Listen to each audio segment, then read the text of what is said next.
नमस्कार। शारीरिक शिक्षा का पेड कोर्स जो हमने शुरू किया हुआ है, दिन प्रतिदिन उसके अंदर हम बहुत सारे कांसेप्ट्स को क्लियर करते जा रहे हैं। हमारा पेड कोर्स तो सफलतापूर्वक चल ही रहा है। उसके साथ-साथ जो कठिनतम या जो वाद-संवाद के टॉपिक होते हैं, उनको मैं आपके बीच में भी शेयर करता हूँ। ऐसा ही कल एक विषय आया था, जिसके बारे में हमारे विद्यार्थियों को कन्फ्यूजन क्रिएट था। मार्च फ्रैक्चर किसे कहते हैं? देखिए, बहुत सारी किताबें होती हैं, जो टर्म्स को उठाकर लिख देती है, लेकिन हमें 2 चीज़ों को याद रखना है। पहली बात विषय की सार्थकता, दूसरी बात एग्जाम में सफलता। विषय की सार्थकता कब होगी? जब ये रियलिस्टिक किताबों के अंदर जो मान्य किताबों के अंदर जो होगा। दूसरी बात सफलता कब मिलेगी? जब हम लोगों को वो प्रश्न गलत ना हो। अब बहुत से लेखक अपनी किताबों के अंदर नवीनता लाने के लिए, रोचकता लाने के लिए बहुत से टिपिकल वर्ड्स उठाकर डाल देते हैं, लेकिन हमें उनकी वस्तु स्थिति को, गहनता को स्वीकार करना होगा। और यह कब होगा? जब हम उसके बारे में सार्थकता से पढ़ें।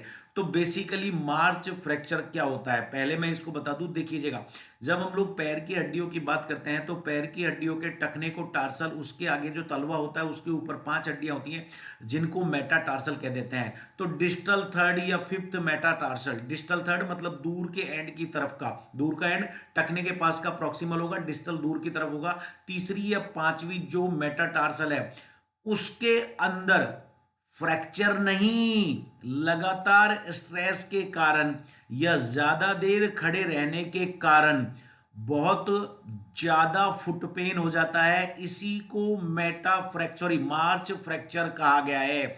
इसी को मार्च फ्रैक्चर कहा गया है। फिर से समझ लीजिएगा इस चीज को, यह फ्रैक्चर नहीं है। यह फ्रैक्चर नहीं है। बहुत ज्यादा देर तक खड़े रहने की वजह से या बहुत ज्यादा थकान की वजह से यह काम हो जाता है। बेसिकली यह ओवर यूज इंजरी का प्रकार है। जब हम लोग इंजरीज को पढ़ते हैं, तो वहां पर 2 तरह की इंजरीज आती है, माइक्रोट्रोमा और मैक्रोट्रोमा। माइक्रोट्रोमा को हम लोग एक्यूट इंजरी कहते हैं, मैक्रोट्रोमा को हम लोग ओवर यूज इंजरी कहते हैं। तो हमें सॉरी, इन चीजों को हमें समझ लेना चाहिए कि ओवर यूज इंजरीज कहते हैं। ओवर यूज इंजरी कब होता है? जब शरीर के ऊपर बहुत ज्यादा भार, बहुत ज्यादा वर्किंग पड़ता है। अब इसी वजह से इस मार्च फ्रैक्चर को फटीक या स्ट्रेस फ्रैक्चर के नाम से भी जाना जाता है। और बेसिकली यह कहां पर होती है? यह बोन शाफ्ट के अंदर होती है। बोन के हड्डियों के 2 भाग होते हैं। जो डिस्टल एंड्स होते हैं, उनको हम लोग डायफाइसिस कह देते हैं, एपीफाइसिस कह देते हैं, मेटाफाइसिस कह देते हैं। और जो शाफ्ट होता है, उसको हम डायफाइसिस कह देते हैं। अब इस डायफाइसिस या बोन की शाफ्ट के अंदर 2 काम होते हैं। जैसे ही हम लोग शूज उतारते हैं, तो वहां इमीडिएट क्रैम्प या एडेमा आता है। क्रैम्प किसको कहते हैं? क्रैम्प बहुत ज्यादा खिंचाव को कहते हैं। और एडेमा किसे कह देते हैं? एडेमा एक लोकल स्वेलिंग को कहा जाता है, जिसमें मसल स्पास्म जैसी कंडीशन आती है, जिसमें मसल में बहुत ज्यादा जलन होता है। तो देखिए मार्च फ्रैक्चर कैसे पकड़ में आया और किस तरह से इसका जनरेशन हुआ, कॉन्फ्लिक्ट टेस्ट के बारे में, इसलिए मैं इसको क्लियर कर रहा हूं। जब मार्च फ्रैक्चर की बात की गई, तो नॉर्मली देखा गया कि जो लोग सेना के अंदर बहुत ज़्यादा देर तक मार्चिंग जैसा काम करते हैं, या हॉस्पिटल्स के अंदर जो डॉक्टर्स बहुत लंबे समय तक वर्किंग स्टैंडिंग पोजीशन के अंदर काम करते हैं, उनके पैर के तलवे में डिस्टल थर्ड या फिफ्थ मेटाटार्सल के अंदर बहुत ज़्यादा स्ट्रेस या बहुत ज़्यादा पेन की समस्या होने लग गई थी। अब जब ये पेन की समस्या होने लग गई, तो रेडियोग्राफी के अंदर इसको खोजा गया, लेकिन रेडियोग्राफी के अंदर ये पकड़ में नहीं आ गई, इसको खारिज कर दिया गया।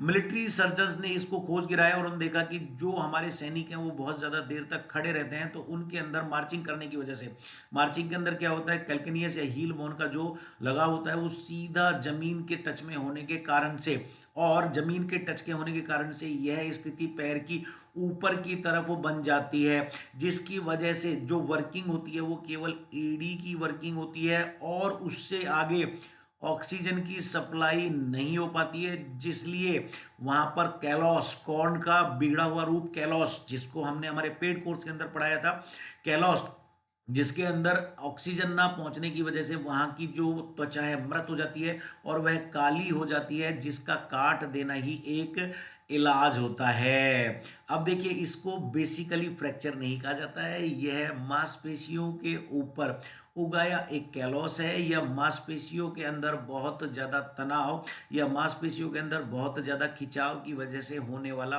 पेन है। फिर से एक चीज स्पष्ट करेंगे, हम लोग इसको फ्रैक्चर क्यों नहीं मान रहे हैं। फ्रैक्चर का मतलब होता है ब्रेकिंग बोन, बोन का टूट जाना। इसके अंदर हड्डी नहीं टूटती है।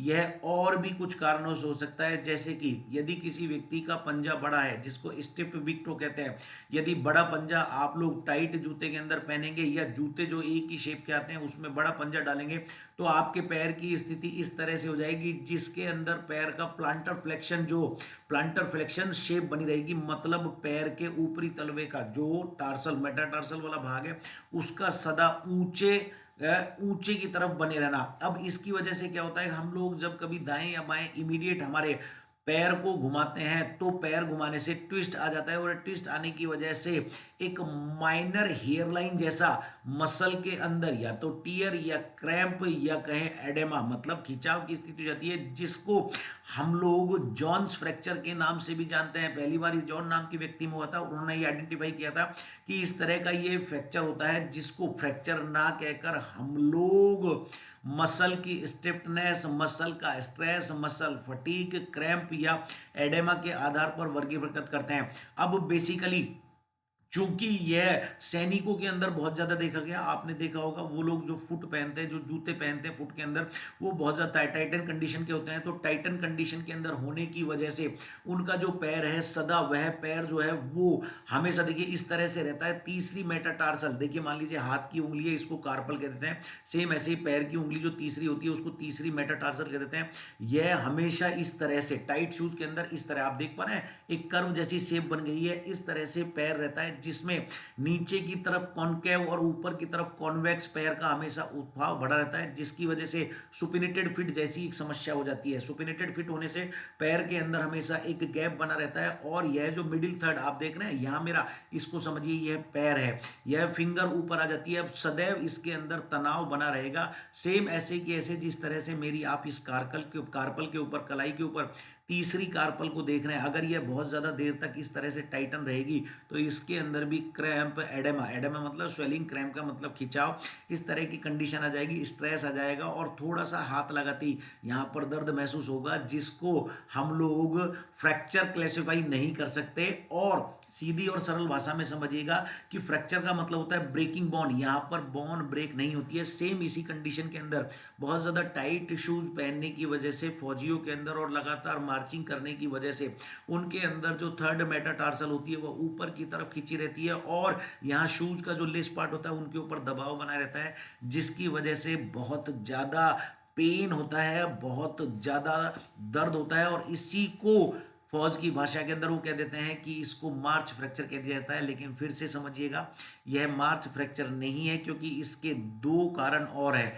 डायरेक्टली कभी भी यह डायरेक्ट चोट की वजह से नहीं होता है। फ्रैक्चर जो कहलाता है वह डायरेक्ट चोट, डायरेक्ट ट्रोमा की वजह से कहलाता है, लेकिन यह कभी डायरेक्ट चोट की वजह से नहीं होता है।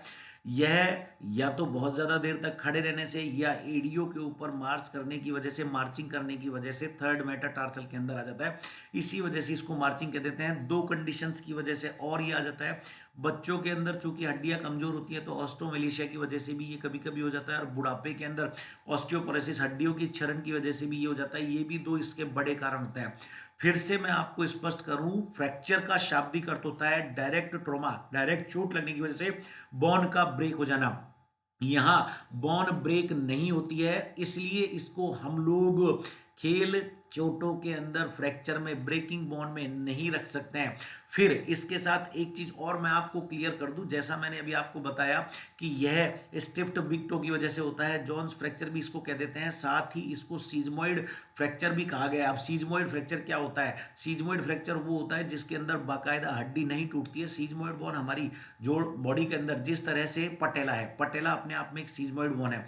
पटेला क्या काम करती है? पटेला क्वाड्रिसेप्स से पैदा होती है और नी को कवर करते हुए टीबिया के ऊपर जाकर खत्म हो जाती है। कई बार हम लोग क्वाड्रिसेप्स को बहुत ज्यादा एकदम से हम लोग खींचते हैं तो यह जो पटेला बोन होती है इसका टेंडन जो होता है वो टीबिया से हट जाता है। यह भी इसी तरह का मार्च फ्रैक्चर ही कहलाता है, जिसको स्ट्रेस फ्रैक्चर कह देते हैं, बहुत ज्यादा दबाव की वजह से फ्रैक्चर आ जाना। लेकिन बेसिकली यह बोन का टूटना नहीं है, यह उस पर्टिकुलर एरिया के या तो टेंडन का क्रैकनेस होना है, या फिर हम कहें कि उस एरिया की जो लिगामेंट या टेंडन्स का बहुत ज़्यादा क्रैकन अवस्था के अंदर आ जाना होता है, जिसमें दबाव और तनाव होता है। और इसी तरह से यदि हम इसके उपचार को समझे तो देखिए उपचार भी इसका, जिस तरह फ्रैक्चर के अंदर प्लास्टर ऑफ पेरिस किया जाता है, यहाँ पर कभी भी प्लास्टर ऑफ पेरिस नहीं किया जाता है। फ्रैक्चर का उपचार प्लास्टर ऑफ पेरिस होता है। यहाँ 6 से 12 वीक का रेस्ट दिया जाता है। साथ ही साथ जो हमारे प्लांटर फेशिया, जो प्लांटर फेशिया मसल होती है, जिसको हम लोग प्लांटर फेशिया टिश्यू भी कह देते हैं, जो टखने से, ऊपरी टखने से लेके ऊपरी मेटाटार्सल तक अटैच रहता है, यह बहुत ज़्यादा टाइट हो जाता है इस कंडीशन में। तो प्लांटर फेशिया को रिलैक्स कर देना। आप मेरे हाथ को मत समझिएगा, इसको आप पैर समझिए। जिस तरह से हाथ की शेप होती है सेम लगभग ऐसी पैर की शेप होती है। 5 उंगलियां अंगूठा पैर के अंदर भी होता है। तो मैं यहाँ आपको एग्जाम्पल देकर समझा रहा हूँ।